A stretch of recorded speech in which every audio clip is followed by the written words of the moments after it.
L'industrie du textile et de l'habillement rwandais connaît une constante progression.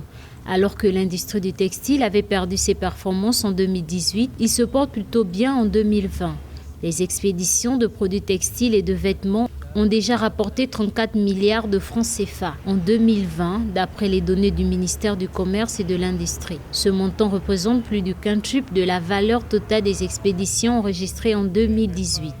La situation de l'industrie du textile au Rwanda, ce qu'on peut dire expressément, c'est que les résultats sont positifs. Aujourd'hui, ça a atteint la somme de 35 millions de dollars. C'est une politique qui a été initiée des objectifs très ambitieux, puisque le président Kagame tablait sur une création d'emplois, une fourchette entre 150 000 et 200 000 emplois par an. Et il y avait aussi cette volonté qui est très intéressante sur une politique structurelle, à savoir de changer les comportements et les habitudes consommatrices de la population rwandaise, tirant finalement une demande intérieure qui permet finalement d'avoir un moteur de croissance. Pour le Rwanda, il s'agit d'une performance d'autant plus exceptionnelle que le secteur textile n'avait plus connu de progression depuis 2 ans. Les principaux débouchés sur la période ont été la République démocratique du Congo, la Belgique, l'Allemagne, entre autres la Chine.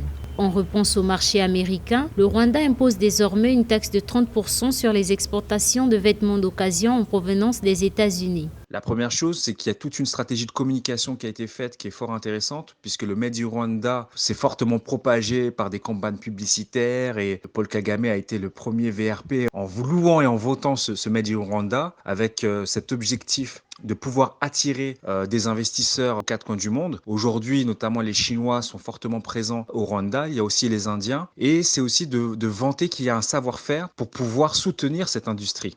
L'industrie rwandaise du vêtement se développe progressivement. En 2019, Jingjiang Bohari Textile, l'une des plus grandes compagnies chinoises, a fait son entrée dans le pays des 1000 collines en s'alliant à l'entreprise locale Apparel Manufacturing Group.